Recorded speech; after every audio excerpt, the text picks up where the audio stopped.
usigaye ukoresha abantu baza kubeshya. Ese uramukobwa uramuzi wowe ku buryo uvuga ngo ndabeshya? Niba namuzi se we gihamya ko ari umwana wa Ndimbati ni igiki? Ahubwo si gihamya ko atari we ni igiki wowe ufite? Ngo papa wanjye ni Ndimbati, ngo nanamubonye narapfa, ngo yamenye Ndimbati, ngo se kari Ndimbati afite imyaka 5. Kandi kuko nanjye nkurikiranye Ndimbati yiswe Ndimbati ejo bundi. Ntago yigeze yitwa kuva kera se yigeze yitwa Ndimbati. Uramukobwa yarinze agera imyaka 18 ubu ngubu nibwo yibutse kuza kureba Ndimbati. Kutabimubajije ari umuntu urumva ufite imyaka irenze. Kutabimubajije babarira umuntu ufite imyaka iki kutamubajije ko se ari Ndimbati yaje mu kiganiro. None nako utamuga ati igihe cyose abanyamakuru simubaza hari akantu mujya musiga ndabizi nakari imbere mujya kukareba. None kuki utamubajije ngo igihe cyose warumaze ubu nibwo wibutse kuza kubaza kureba Ndimbati Kariso. Ese mama wawe nibwo akohereje abaye yarare mukuri na Ndimbati akabyemera ko ari wowe. Zubuse wowe mama wawe uzi niba ari wowe wakubyaye? Atari wowe wambyaye se. Urabizi neza ko yakubyaye? Ahubwo se urabizi neza ko mama ari wakubyaye? Yarambyaye, yarabimbwiye ko yambyaye. Kandi na dadi wanjye yarabimbwiye ko yambyaye. Nta rwikeye kwe rurimo nubwo nawe ntaza hana hiri ariko ndabizi ko yambyaye. Uri kumva? Nari naguza na papa wawe ari. Ugushaka kunyitiranya na ba Semuhungu kandi sindiwe mu izina rya Yesu. Sinzambara ingutiya ndi umuntu w'umusore. Sinzisige makeup ndi umuntu w'umusore. Ko wasutse uri umusore? Ye baba we.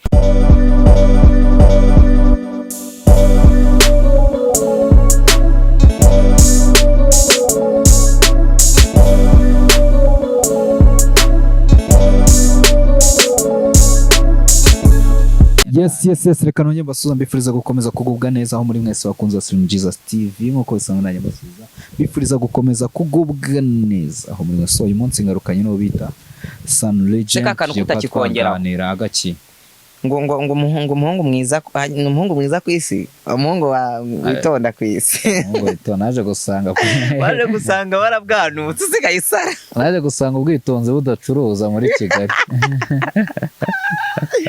Ubundi ubu nukwanika imikaka. Uritonda se shaho. Yewe uritonda nguragoye ibisazi. Biragoye wajugaraye. Bimeze bite rero? Ya nkuko bisanzwe ni Legend, umuhungu w'Abanyarwanda, umuhungu w'umuco, ukunda igihugu cye cy'u Rwanda. Meze neza, meze fresh nubwo nari maze igihe ndwaye. Meze neza, barabona ko meze neza. Yego. Nkaba mbasuhuza rero mugira amahoro ya Nyagasani. Abarwaye mujye kwa muganga, abafite icyo kujya mujye gusaba ku baturanyi babahe barateka nabo. Rero nkaba nsuhuje abantu bose, abantu baherereye mu majyepfo iwacu yo ndabashuje. Nkaba nsuhuje abanyamihanda bose, abo ba Jihadi, abo ba Pasiteri Mutesi uza gusubizanya n'abantu bo mu mihanda yitwa ngo n'umukozi w'Imana kanatukana. Nawe numvise atangiye kwiga utwo tuntu, nabyumvise bashitinganye ntago mwibukora mu pasitoro wundi simwibuka. Ye ba Noheri bari ngo ne ba profete bari kugwa bari ba profete bibishanga, naga ari aba profete b'Imana. Imana ni usubira ni ivuguruza, yuzo kishubira ukavuga ikintu kabiri ejo ngo nakivuyeho. Imana nago icuruza inyanya ku isoko, nago ikintu ivuze ihamaho n'Imana. Umukobwa twicanye avuga ngo kucyitwara nk'abakobwa ubundi. Nicyo kintu nanjye wimbaza ubusa, nicyo kintu nanjye kugusobanurira. Uri kumva? Nanjye kugusobanurira nubwo mbajije. Warya bahita yegera akaboko reka. Arugiye kugira utera. Nanjye kugusobanurira nuko mbajije ubusa. Twagiye. Ubundi Imana yaturemye mu byiciro bitandukanye. Yego. Muri se wagira ngo indeme nkawe. Weko ngiye Imana ndemye nkishusho nk'iyawe ntago nabyemera. Imana ifite ukuntu yaturemye twese kuko dutandukanye. Ikuremye nkishusho nk'iyanjye kuki utabyemera se? Akawa wese wewe witwara nk'intuza. Ntago reka. Yewe. Wakifuza kuremwa nko mwishusho nk'iyande mu bantu bose ubona? Mwishusho nk'iyande. Keretse Yesu wenyine muri isi nta muntu buri wese agira ishusho ye. Yego. Uzi impamvu se? Ngiye Imana afite uko yandemye. Impamvu nitwa uyenda afite karagita ngenda vangavanze. Afite karagita z'abahungu n'iz'abakobwa. Yego. Karagita z'abahungu n'iz'abakobwa. Iz'abakobwa ufite n'izihe? mana nyiringabo mfite karagita nk'iz'abakobwa nk'iz'abahungu zose ndazifite z'abakobwa n'iz'abahungu ariko njya nabibwira abantu nubwo nyine umuntu abantu bahita bakeka ibindi bintu ku ruhande bidashinga nguriya ngo iki ngo urasanga agira mbiyame ngewe bamenye ko nyine mfite karagita zose karagiteri zose zaba ari iz'ingumi zaba ari izo kwibebeza by the way umva birashusha mbiyame bamenye ko byose nyine bihari ariko nari babandi ba Semuhungu Semuhungu rya Yesu ejo ni rero nagize gutya nikorekeza ikiganiro umwana w'umukobwa atubwira ngo ni umwana wa Ndimbati nawe uti wasaza uti ya mwana kucyaza ahubwo wewe wamukoresheje ucunge neza utazajya ku bitaro sibyo nazajya he utazajya ku bitaro byahe usigaye ukoresha abantu baza kubeshya ese uramukobwa uramuzi wowe ku buryo uvuga ngo ndabeshya niba namuzi se we igihamya ko ari umwana wa Ndimbati ni igiki ahubwo si igihamya ko atari uwe ni igiki wowe ufite igihamya ngiye cyo mpamya ko atari uwe nuko yaje akavuga ngo ngo papa wanjye ni Ndimbati ngo nanamubonye narapfa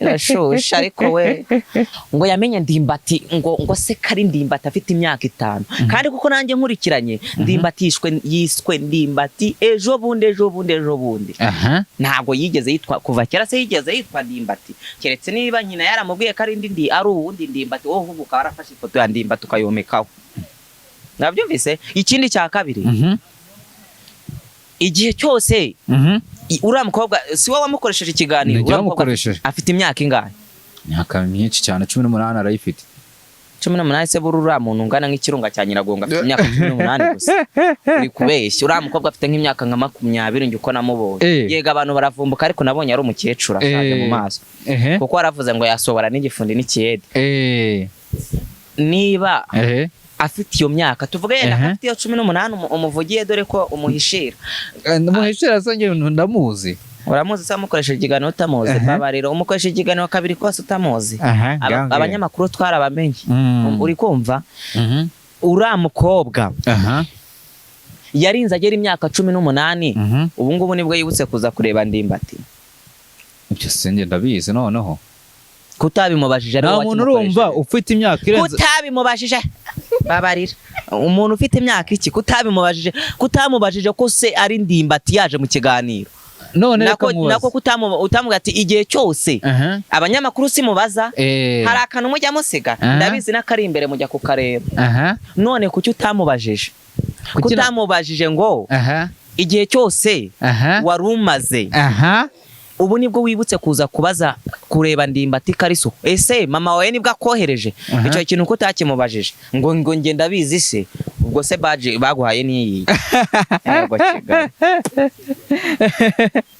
umva nta baje ufite rwose menya ari ni piratano nose reka nkubaza nganza ndakumva ko numva bikubabaje cyane we birambabaje nuko muza mukirwa abantu mwababeke mukabamanika ku gati ukagira ngo abantu n'ibigoryi ntago tuzi kureba rega irega nubwo nagaruke mu mashuri mato yanjye ndatekereza nk'iya menya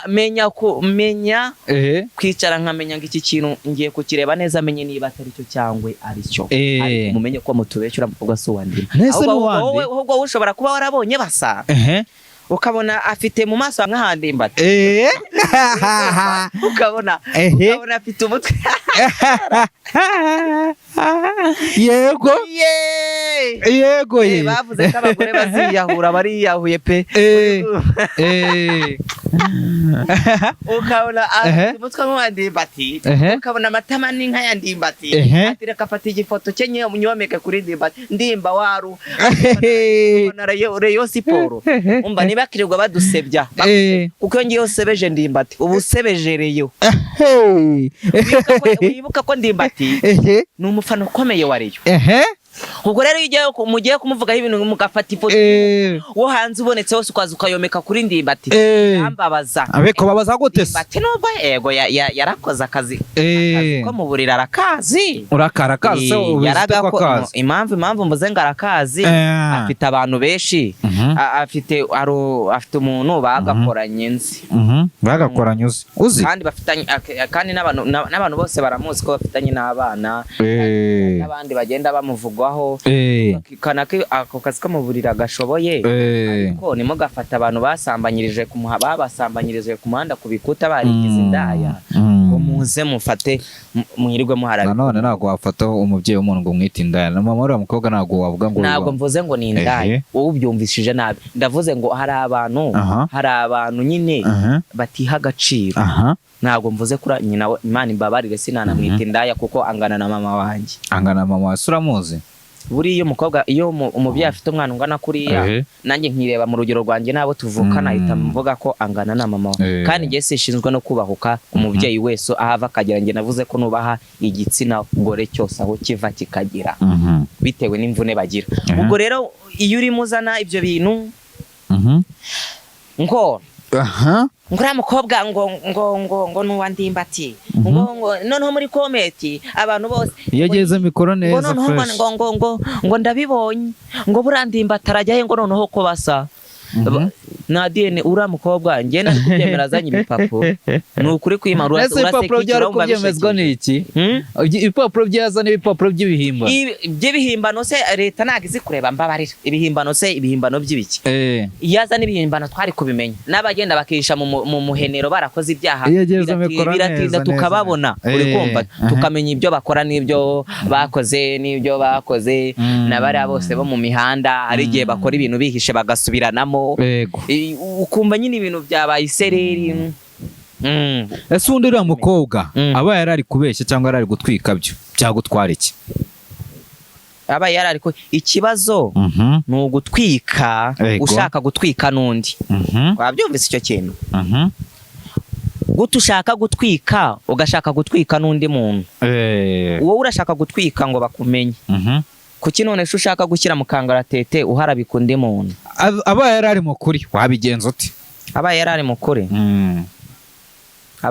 mukuri na Ndimbati akabyemera ko ari wowe ubwo nyine byaba ikibazo kimenyekanye twebwe abanyamihanda tugashira ivuga uri kumva abo ngabo birirwa bahwihwisa bagashira ivuga ariko noneho mu gihe nyiri ibintu we yaje akivugira tumva nzanabarega mbihame uri kumva nzabarega uraza ushinza ngo uriya mwana n'uwanjye n'uwamukoresheje ikiganiro nzamurega ubwo rero nabarega hazabaho leta kugenda bagakoresha ibimenyetso uri kumva bagakoresha ibimenyetso bagapima amaraso ya Ndimbati n'ay'uriya mukobwa bakayapima bakareba ubeshya muri bo hagira usanga ubeshya njye n'ukuri kw'Imana njye ndi umuyobozi ngize umuntu ufatira mu gikosa nkasanga yarabeshye bamwe muri bo ari wo watangije ikibazo ntago katira wamukatira nk'imyaka ingahe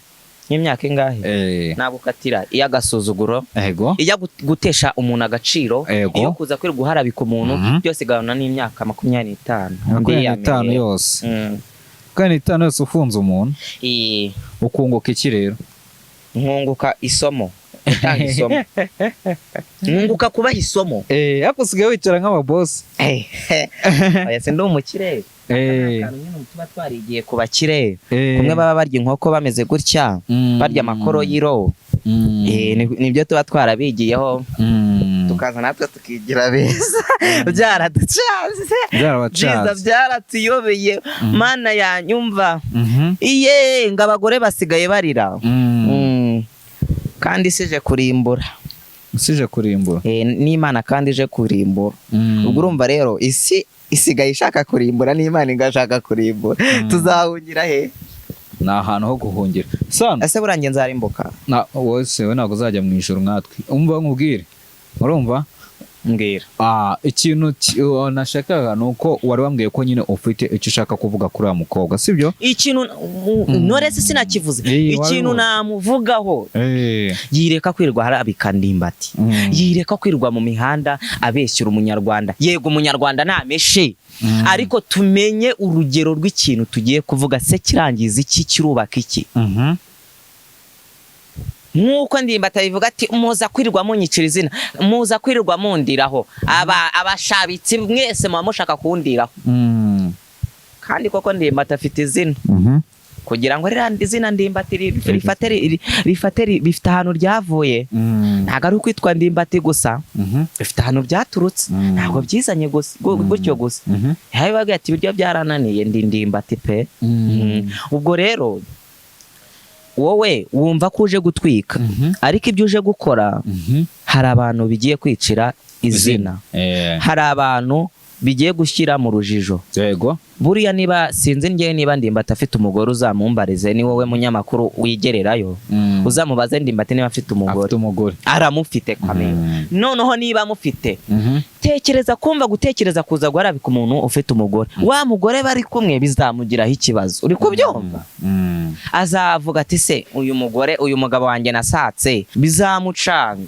ese undi wabonye uriya mukobwa badasana ndimbati ariko se gusa barasa ariko twibuke ko abantu basa gusa nyine wasanga hano hirya hari umuntu dusa tunahuje imico icyo ngicyo tukimbiveho ntabwo wemera ko bishoboka ko umuntu ashobora kumara umwaka imyaka 2-3 akayendoza imyaka 20 atarabona umubyeyi we yego ko mana yanjye ibyo ndabyemera cyane ndabyemera ariko niba umubyeyi buriya niwe umenya urubuto yahinze niwe umenya urubuto yahinze ubu se wowe mama wawe uzi niba ari wowe wakubyaye atari wowe wambyaye se urabizi neza ko yakubyaye ahubwo se urabizi neza ko mama ari wakubyaye yarambyaye yarabimbwiye ko yambyaye kandi na dadi wanjye yarabimbwiye ko yambyaye nta rwikekwe rurimo nubwo nawe ntazi ahantu ahiriye ariko ndabizi ko yambyaye uri kumva ntabwo uzabona papa wawe ari gabanya ibyo tuzabigaruka ugabanya ushaka kumva babarira nkwiyame ibyo ngibyo tuzabigarukaho Ineza Koroyiro uri kumva ibyo ndabizi neza ibyo ndabizi ko njyewe ko mama yambyaye ahubwo wowe urabizi ibyiki papa na mama bakubwiye ko bakubyaye njyewe ntago bambyaye barandemye Imana ishimwe bazareme n'abandi benshi basa nkawe yego byaba ari byiza kurushaho tugize abasore baseka nkawe kuko uraseka abakobwa nyanumva kuri kamera bavuga ngo uziseka neza ese ndi umukobwa nkiyame wazashobora gutereta abahungu njye nashobora kubatereta mbatereta ngo mamaze iki ugushaka kunyitiranya na ba semuhungu kandi njye sindiwe mu izina rya Yesu sinzambara ingutiya ndi umuntu w'umusore sinzisige makeup ndi umuntu w'umusore ko wasutse uri umusore ye baba we noneho ugiye kuvuga icyo kintu bakavuga ngo abasore bose basutse bapfe kimwe cya kabiri cyose cyapfa yego andi umuntu yarasutse neri ngabo yarasutse utarasutse yarasukuye nkwiyama abantu bose barasuka gusuka si ikibazo ahubwo ikibazo kiri ku bintu wowe mbese buriya hari imyitwarire tuzi na makiyaje tuzi ku bakobwa none se niba duhuye uri umusore wakagira Imana we naho ibyanwa birarereta biragera ha favure biramanuka biragera ha uteye nka tangawizi kiva mu gitaka uragiye wiyometseho ibintu hano ku munwa urasize uranyirije ngaho uragiye wambaye agakanzu ka mushiki wawe cyangwa wagiye no muri shop urakaguze nikanagukwira ushyizemo ayo mabuno yameze nk'amatafari ugiye mu muhanda dore nuko baba bameze ngende kwigana ukuntu baba bameze njya mbabona uwo muntu uri kuvuga gutyo ni semuhungu uretse kumuvuga ntiyame ntabwo ari semuhungu wenyine se niwe ubikora have nanjye bawe noneho nambe na semuhungu biramubera hari abo bitabera we ugira ngo bameze nk'intuze nk'inyizi reba ngo ni kayurusi aya wabanga bareke aya bareke abo ngabareke we no kambo tujye tuvuga turakabivuga aya abo ngabareke oya semuhungu ari erega nago bari abantu tubanga uri kumva nago tubanga ariko ikibazo bashaka kubikora bagashaka no kubikangurira abandi barabikora bagashaka kubishyiramo n'abandi batabirimo nicyo barabikora bagashaka kubikangurira umwana wanjye umwana wawe umwana wa runaka nicyo kibazo kibaho none ko tubona ufite mu rurasoraso rw'urusemuhungu nakubwiye ngo hari umuntu bundi hari abantu batanu abantu bitiranye cyangwa se bane. Hari umuhungu ufite imico ya gihungu, umuhungu neza ufite imico ya gihungu utavuga ati no muhungu muhure mu muhanda kujya utavuga ati ni umukobwa. Undi hari umuhungu ufite imyitwarire irimo ari umuhungu ariko afitemo n'indi myitwarire ya gikobwa. Uri kumva? Hari umuhungu utagira imyitwarire ya gikobwa ariko agashaka gukora iby'abakobwa, ibintu bijyanye n'abakobwa. Hari n'umuhungu noneho uba ari umuhungu uteye neza nk'abakobwa, umeze nk'abakobwa, ugenda nk'abakobwa, uvuga nk'abakobwa, ubwanuka nk'abakobwa. Niho abantu bahera bavuga ngo runaka n'umutinganyi kandi atari byo. Nka Jihad yavuga ubona rwose biriya bintu atabirimo. Tuvugisha ukuri, ububona Jihad y'umurebye n'ibintu aba yikora, ngumva ngo nakwasaguza, ngo nwakwasamisha, ngumva ngo nabwanuka ngo tukagera nayo. Wenyine karagita ze ubona ko afitemo karagita za gihungu n'iz'abakobwa, kandi yikoreye ubwanwa. Ntabwo mvuze ko abikora, simushinjije umwana w'umunyarwanda atazanyumva nabi akamerera nabi, ariko niyo mpamvu ndi kukubwira ngo hari umuntu ufite imico ya gikobwa ariko atajya muri ibyo bintu muvuga. Ngewe Sano ntabwo uzambona nimakiye, ngewe Sano numbona ngewe nsomana n'umuhungu mugenzi wanjye uzamenye ko isi igiye kurimbuka. Mbega ibara, ese ubu Imana yazanyakirara? Ese kuki shani hatari ntago yambona nasoma. Akuna makuru ya Semuhungu arayumvisha? Yewe narayumvise, naranamukurikiranye, narabyumvise. Semuhungu hari abantu ndi kumva ngo Semuhungu ngo yarareze, ngo nako ngo Semuhungu bamuvuzeho ibi ngibi. Semuhungu nawe aca inyuma ajya kubarega. Ni izina ry'Imana ntago umuntu yakifata ngo agiye muri RIB kurega umuntu. Uwo muntu nawe azi ko afite ikosa, ntabwo bishoboka. Yenda ashobora kuba rifite ariko uruhare runini ruri ku banyabyaha bamubeshyeye. Semuhungu yavuze ko ari proud y'icyo ari cyo, ibyo urabizi. Aranabyemera nabihakana, ariko akavuga ati hari ibyo bashinza njye nakora. Yaranivugiye ati ngewe hari ibyo ngewe nakoze nzi, naranabyemeye, mbisabira n'imbabazi, n'icyo gihano ndagihabwa. Ariko hari ibindi ibinyamakuru igihe ba Jihad igihe bariya ba Kasuku bagenda bavuga nge ntakoze. Uri kumva? Ubwo urumva rero ibintu biba birimo urujijo, kandi ntabwo Semuhungu yajya gufata umuntu ngo amujyane muri RIB kamemo azi ko ari we ikibazo kiriho, azi ko ikosa arifite. Yenda hari ukuntu koko bamubeshye, nubwo tutumva umuntu tukitwaza ngo ni iki ngiki, ngo ni umugeyi, bakitwaza icyo kintu, ariko bora nawe hari ikintu kibi bakoze. Ese bundi ni gute bundi uriya Jihad nawe kamuvuga, numvaga nawe ngo yarari ngo muri itsinda rye, ngo yarari mu itsinda ryiwe, ngo niba ngo rishinzwe kumwakira, niba ari n'ibiki, ngo niba niba ari forever, niba ari Blessed family maybe nuko nawe ko yarari. Numvise avuga ngo ntago ngo nge ngo nyiri ngo Jihad wa kera. Nawe rero ntago akiri Semuhungu wa kera. Kuki bumva ko yenda niba iryo kosa ryarabayeho mbere atakihana ngo bikunde? Kuki mwumva ko Imana ari umugome itahindura umuntu uko ibishatse? Asundi wo umuntu agwaye amafaranga, ubundi reka manze mwibarize nk'inzozi zawe ari nizihe? Inzozi zawe ufite nizihe? Rero nawe uvanga amasaka n'amasakeramini. Nsubiza inzozi zawe nizihe? Inzozi zanjye nizihe? Inzozi zanjye mfite nizo gukora nkabona amafaranga. Ikintu cyose ngiye kitarimo amafaranga shaka kugikora biba ari hafi ya nacyo. Umuntu usagize gutya akakwihera amafaranga yose ukeneye, akavuga ati nayo mfite. Umuntu akwiherera amafaranga ati rero nka Semuhungu, icyambere no kubona amafaranga no kumenya Imana. Nyine Semuhungu akakwihera amafaranga ati ndagohereza amafaranga ariko umereze. Aramereza amafaranga amereze. Araguha amafaranga ntago angana no kunkoresha ibyo nakunda. njyewe nkoresheje akazi nakunda sinagakora.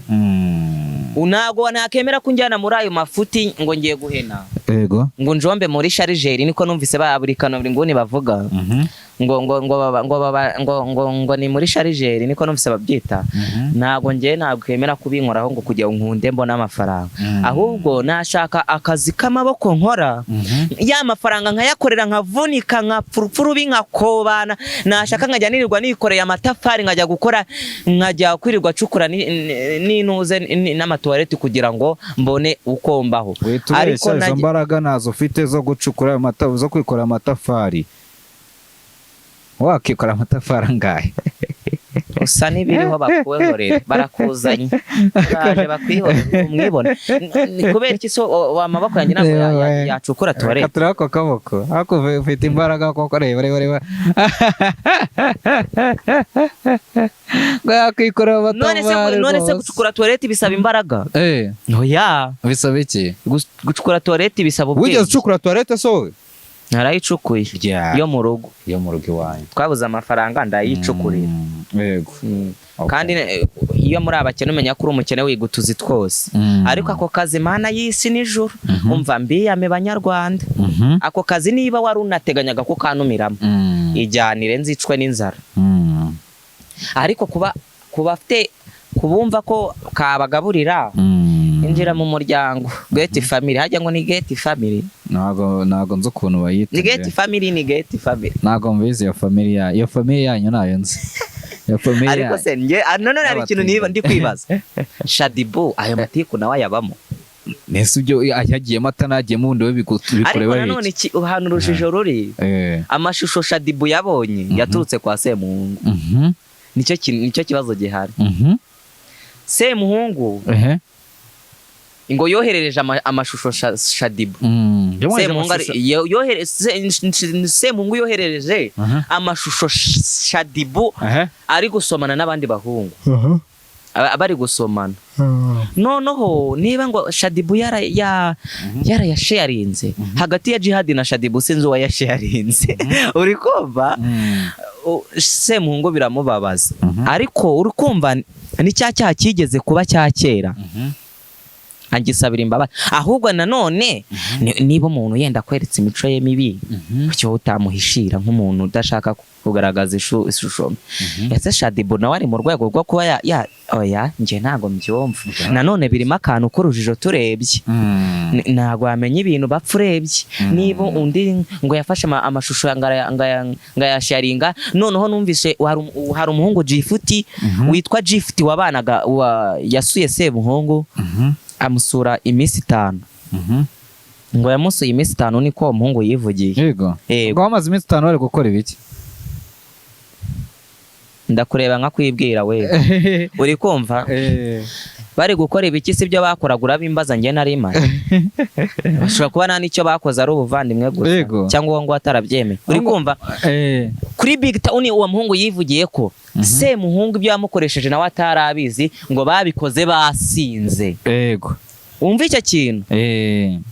Ujya kurirwa muzamura umuntu ngo babikoze basinze. Uri kumva? Bamaze iminsi 5 babana mu nzu. Nanone ukibaza ati uriya muhungu nawe ko afite indimi ebyiri nk'ikirumira habiri. Ko uwo mucoma ngo uwo mucoma wari uri ku kigaro cyo kwa Big Town ngo impamvu avuga Semuhungu ngo nuko ngo bafite udukosa bagonganiyeho na mucoma. Ariko nanone ugasanga uwo Gifuti nanone akavuga ati ajya kwa Semuhungu kuri live ya Semuhungu. Ajya kuri live ye kuri YouTube na Instagram. Arivugira ngo man ngo njewe ngo ibyo bari abantu ngo b'imihanda bakuvuga ngo njewe man ngo turi shuti ngo nuzi ko turi shooting ibyo bintu ngo njewe ngo nago najya mbivuge ngo babagiti ngo bamamagaye ngo bari mu kiganiro ngo batangira kumbaza ngo nago nari nzi ko bari muri interview. Ese amenye ko ari muri iyo interview kuki atisobanuye nk'umuntu uzi ko nta kintu yakoze wahubwo akajya ahandi akavuga yuko ibyo bintu byabayeho yajya kwa Semuhungu akamwiseguraho. Ntago bizi kuki utabizi uri umunyamakuru se. Ese ibyo ngibyo nimbimenye ibintu by'amatinganyi ngiye biramarira iki ngende umutinganyi. None se utunze kamera ahangaha uri kumbaza iki? Ugomba kuyimenya wewe n'abagenzi bawe. Bagenzi banyu wase muhungu mwiyame n'aba jihad mwitwara kimwe utaneza koroyiro zo mu mihanda. Sano tugane ku musozo. Uri kumva? Tugana ku musozo, gira ikintu ubwira abantu bakurikiranye kino kiganiro. Ngiye ikintu navuga nibagafata ibintu byose bafate uko biri. Ikindi kintu nibumve ko se muhungu ari mu mafuti wenyine n'abandi batayarimo. Yego. Ese kuki bafata umuntu bakumva ko ibyo umuntu yakoze ari ikibazo we yababwiye ko ari kandi ariko nanone ikindi kintu bajye babikora ntibakabishishikariza abandi. Ngiye bundi ndi leta. Yego. Nafata bari abantu babikora. Uri kumva? Nkabaca mu biganiro. Uri kumva? Nkabaca mu biganiro pe. Ikindi kintu umuntu twabona yakoresheje ikiganiro umuntu bita umugeyi cyangwa se umwezibiyeni niko numva babivuga. Abo bantu bose tukabafunga. Ikindi kintu nabona umugore cyangwa se nako umugabo wambaye ingutiya mu muhanda yimakiye biriya bintu nabonye bimakiye bakagenda binyonga n'amabuno badafite ntazi, nabwo nkamufunga. Ahubwo nkashyiraho ngo mubikore ariko mubikore mudashishikarije iki abandi kubikora, kuko nugenda mu muhanda wambaye neza ipantaro ntago urazakureba, ntago urazareba umuntu ngo amenye ngo ni umutinganyi. Ariko nakuba nuri umusore wambaye ingutiya azavuga turiya ni umutinganyi. Yego. Uri kumva? Ariko ibyo bintu niba barabiciye bo bakavuga ati mubikore mu ibanga ryanyu, nawe tubujije kubikora, wumva ari proud yabyo agenda bikora. Ariko ku mbuga no, kuri social media no, ku rubuga rwawe naho no, jya gutangaza ikintu gifite akamaro. Niba ari ifoto wifotoza ifoto wambaye ipantaro, niba ari ikindi kintu cyose ugiye gukora ku rubuga rwawe ugikore wambaye ipantaro, apana kugikora ki wambaye ingutiya, kuko no ku rubuga rwawe hari abandi bantu bagukurikiye. Nge rero nuko numva babikora. Uri kumva? Nuko numva babikora bakabica. Uri kumva? Bakabikuraho bakababwira bakabikora mu ibanga ryabo bitagiye kuri social media, ubundi ukareba ko abanyarwanda tutagira amahoro. Icyo gihe nta muntu wo hanze uzavuga ati muri iki gihugu kirimo abatinganyi, azaba yabibonye he? Ariko kubera ko social media zibyamamaza, uzabona yigi igo ndabikora, uzabona Semuhungu ndi proud yabyo kuri kamera, uzabona bari abandi bango ni basadunda, yego ndabikora kuko yabonye urwaho rw'iki, rwaho yerekanira ibikorwa bye. Yabonye urwaho rw'iki, rwo kubishishikariza abandi. Hari umwana uzavuka adafite ubwo bwenge bwo kwimagina mu mutwe wiwe, kagomba gukotorora mu mutwe we ibyo bintu, yenda yamenya kenge agatungukira kuri cya kijambo ngo ndi umutinganya, akabona umuntu yambaye ikigutiya ari umuntu w'umusore, akavuga ati nanjye biriya bintu ngiye kubyambara numva uko bimera, nanjye babinkore numve. Uri kumva rero biba bifite abantu benshi biri kwica, uri gutuma biri kwica abana b'u Rwanda, biri kwica buri muntu wese. Nawe babujije kubikora ariko ntibakabyamamaze, nicyo kibazo. Yego. Ngagira ijambo rimwe ubwira Ndimbati. Inde? Ijambo rimwe ubwira Ndimbati. Ndimbati si ikintu namubwira. Ikintu namubwira buriya nanone kujya kuregana si wo muti w'ikibazo. Niba koko azi kuri mwana ari uwe, nawe niyirirwa rushya inyiko arushya argora inteko. Yirirwa abantu birirwa bataye urwanga ku makamera bavuga, amwemere tubimenye ko ari uwe.